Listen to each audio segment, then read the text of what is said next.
আমার ভোটার আইডিও আমি ঢাকায় স্থানান্তরিত করেছি। তো সেই জায়গা থেকে কারো আসলে ইনসিকিউরিটিতে থাকার কোনো দরকার নেই যে সামনে জুমা হয়তো মহেশখালীর নেতৃত্ব দিবে, মহেশখালী থেকে নির্বাচন করবে। মহেশখালীর নেতৃত্বে হয়তো আমি থাকবো না, কারণ মহেশখালী কেন্দ্রিক আমি ওভাবে যে রাজনীতি করব বা মহেশখালীতেই আমি থিতু হব এই ধরনের আমার পরিকল্পনা নেই। যেহেতু আমি ভবিষ্যতে ঢাকাতেই স্থায়ী হব, কিংবা আমার ভোটার আইডিও আমি ঢাকায় স্থানান্তরিত করেছি। তো সেই জায়গা থেকে কারো আসলে ইনসিকিউরিটিতে থাকার কোনো দরকার নেই যে সামনে জুমা হয়তো মহেশখালীর নেতৃত্ব দিবে, মহেশখালী থেকে নির্বাচন করবে। এই জন্য দেখা যাবে যে যেই শত্রুতা যারা এখন আমাকে পছন্দ করে তারাও হয়তো আমাকে শত্রু জ্ঞান করা শুরু করবে শুধুমাত্র আমি ভোটের রাজনীতি করবো এটা ভেবে।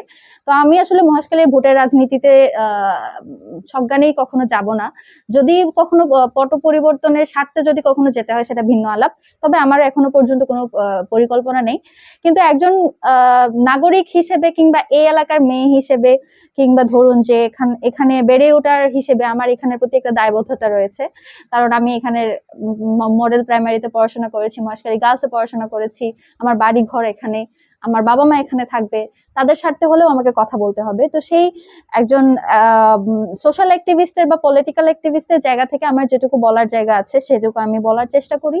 এবং আমার সাথে এর আগের বার যখন এসেছিলাম তখন একটা প্রজেক্ট নিয়ে কথা হয়েছিল বেশ কিছু নাগরিক সমাজের প্রতিনিধিদের সাথে, যে তারা এই যে এখানকার যে জলবায়ু কিংবা আমাদের যে ঘাটের সমস্যা কিংবা আমাদের সমুদ্র ডিপ সি নিয়ে যে ধরনের সামনে ক্রাইসিস আসতে চলেছে, সে সবকিছু নিয়ে আমাদের একটা ফোরাম তৈরি হওয়ার কথা আছে। তো সেসব ব্যাপারে সবসময় সরব থাকবো ন্যায়ের পক্ষে।